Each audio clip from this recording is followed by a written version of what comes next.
Hello guys, welcome back to my channel. അപ്പോൾ ഇന്നത്തെ നമ്മുടെ വ്ളോഗ് എന്ന് പറയുന്നത് ചോറ്റാനിക്കര അമ്പലത്തിലേക്കാട്ടോ. അപ്പോൾ ഞാൻ കുറേ നാളുണ്ട് വിചാരിക്കുന്നു ഒന്ന് അമ്പലത്തിൽ പോകണം, ഭഗവതിനെ കാണണം എന്നൊക്കെ. പക്ഷേ തിരക്കൊക്കെ കാരണം പോകാനൊന്നും പറ്റിയിട്ടുണ്ടായിരുന്നില്ല. അപ്പോൾ ഞാനും അമ്മയും കൂടിയിട്ടാണ് ഭഗവതിനെ കാണാൻ വേണ്ടിയിട്ട് പോയത്.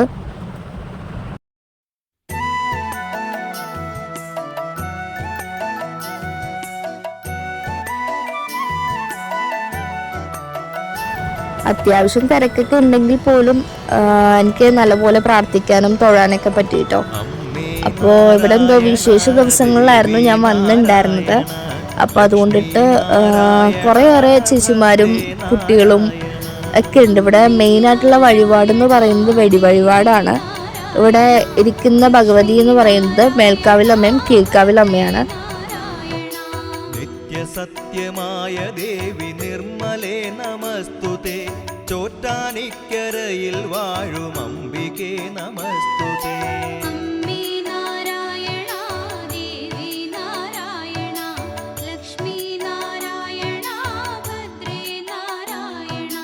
പിന്നിൽ നിന്നു മണ്ണിതിൽ പിറന്ന പുണ്യ തേജസ്സേ. അപ്പൊ അതേ അമ്മ ഇവിടെ ഫോട്ടോയും കാര്യങ്ങളൊക്കെ നോക്കിക്കൊണ്ടിരിക്കുകയാണ് ഭഗവതിയുടെ.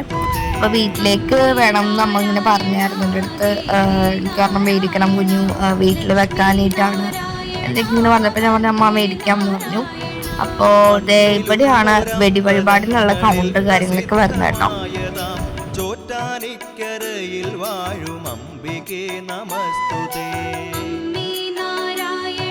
അപ്പോൾ ആ ഒരു ഭാഗത്താണ് അയ്യപ്പനെയും അതുപോലെ ഗണപതിനെയൊക്കെ വെച്ചിരിക്കുന്നത്. പിന്നെ ഇതേത് ഇപ്പോൾ ഞാൻ കീഴ്ക്കാവിലമ്മനെയൊക്കെ തൊഴുത് നേരെ വലവൊക്കെ വെച്ച് ഇതാ വരികയാണ്. ഇതാണ് അമ്മയെ ആറാട്ട് ചെയ്യിപ്പിക്കുന്ന കുളമാണിത്. നല്ല ഇവിടുന്ന് കാണുമ്പോൾ ചെറുതാണെന്ന് തോന്നുമെങ്കിലും കുറച്ചും കൂടെ അടുത്തേക്ക് പോയിട്ടുണ്ടെങ്കിൽ വലിയൊരു കുളമാണത്. അവിടെ ഇടയ്ക്കിടയ്ക്ക് നീലത്താമര വിരിയുന്ന കാണാം കേട്ടോ. അത് അപൂർവങ്ങളിൽ കാണാൻ പറ്റുന്ന ഒരു ഇതാണ് നീലത്താമര. ഇപ്പൊ അവിടെ വിരിഞ്ഞിട്ടില്ല, പക്ഷെ ഇടയ്ക്കിടയ്ക്ക് ചിലവർ പോകുമ്പോൾ അത് കാണാൻ പറ്റും. അങ്ങനെ കാണുന്നവര് ചിലവര് ഭാഗ്യം ഉണ്ടെന്നാ പറയാറുള്ളത്. ഇവിടെ ഞാൻ പണ്ടെപ്പോഴോ വന്നപ്പോ ഇതുപോലെ നീലത്താമര വിരിഞ്ഞിട്ട് ഞാൻ കണ്ടിട്ടുണ്ടായിരുന്നു. അപ്പോൾ ഞാൻ അമ്മയടുത്ത് പറഞ്ഞു അമ്മ ഇവിടെ ഇങ്ങനെ നീലത്താമര വിരിയോന്ന് ചോദിച്ചപ്പോൾ അമ്മ പറഞ്ഞു അങ്ങനെ കാണാൻ പറ്റുന്ന ഭാഗ്യാണെന്നാ പറയാറുള്ളത്.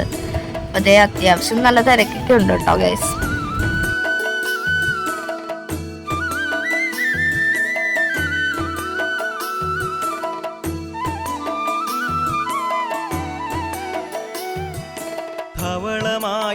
അപ്പൊ ദാ ഈ ഒരു മതിൽക്കെട്ടിനുള്ളിലാണ് കുളവും കാര്യങ്ങളൊക്കെ വരുന്നത്. ആ കാണുന്ന മേൽക്കൂരയിലാണ് നമ്മുടെ കീഴ്ക്കാവിൽ അമ്മ ഉള്ളത് കേട്ടോ.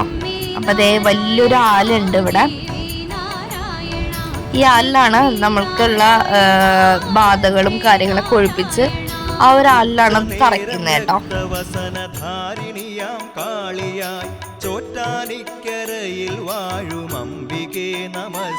അപ്പൊ ദേ അവിടെ ഫോൺ അലൗഡ് അല്ലാത്തതുകൊണ്ടിട്ടാണ് വീഡിയോ എടുക്കാൻ പറ്റത്. ഇതാണ് കീഴ്ക്കാവിൽ അമ്മ ഇരിക്കുന്ന സ്ഥലം കേട്ടോ.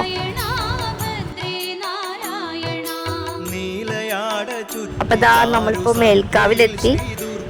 ഇവിടെയാണ് മേൽക്കാവിലമ്മ ഇരിക്കുന്നത്. അപ്പൊ അവിടെ അത്യാവശ്യം നല്ല തിരക്കുള്ളത് കൊണ്ടിട്ട് ഇതാ ഉച്ചക്കുള്ള പന്തീരടി പൂജ കഴിഞ്ഞിട്ട് ഇനി ഭക്തജനങ്ങൾ എല്ലാവരും കേട്ടിട്ടുള്ളത്. അതുകൊണ്ട് നല്ല തിരക്കുണ്ട് ഇവിടെ, നല്ല ക്യൂ ഉണ്ട്. ഇതെല്ലാം ഭഗവതിനെ കാണാൻ വേണ്ടി നിൽക്കുന്ന ആൾക്കാരാട്ടോ. അത്യാവശ്യം നല്ല തിരക്കുണ്ട്.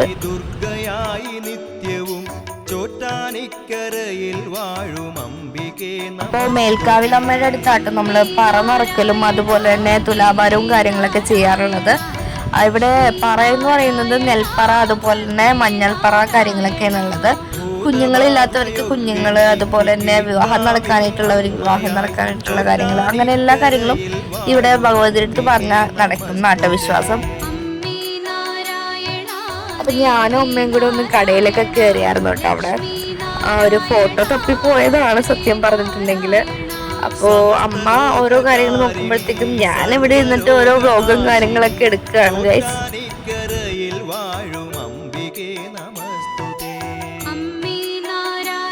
അപ്പോൾ ഗൈസ് ഞാൻ കുറേ നാളായി ലോങ് വീഡിയോ ഇടണം എന്നൊക്കെ ഞാനിങ്ങനെ വിചാരിക്കും, പക്ഷെ സമയം കിട്ടാറില്ല ഗൈസ്. എനിക്ക് ഓരോ കാര്യങ്ങൾ തിരക്കായിപ്പോയി. അതുകൊണ്ടിട്ടാണ് ഞാൻ ലോങ് വീഡിയോ ഇടാൻ പറ്റാണ്ടിരുന്നത്. എല്ലാവരും എൻ്റെ അടുത്ത് ചോദിക്കാറ് എന്ത് പറ്റി മേഘ ലോങ് വീഡിയോസൊന്നും കാണുന്നില്ലല്ലോ എന്ന്. അപ്പൊ അതാ ഇവിടെ ഈ സൈഡില് അങ്ങറ്റത്ത് കാണുന്ന ക്യൂ നമ്മളുടെ അന്നദാനത്തിനുള്ള ക്യൂ ആട്ടോ. ഇവിടുന്ന് ഭഗവതിയുടെ ഭക്ഷണം കഴിച്ച് നമുക്ക് തൊഴുതു മടങ്ങാം. നിങ്ങൾ എൻ്റെ വീഡിയോ ആദ്യമായിട്ട് കാണുന്നുണ്ടെങ്കിൽ സബ്സ്ക്രൈബ് ചെയ്യാൻ മറക്കണ്ട. എൻ്റെ വീഡിയോ ഇഷ്ടപ്പെട്ടാൽ ലൈക്കും ചെയ്യണേ.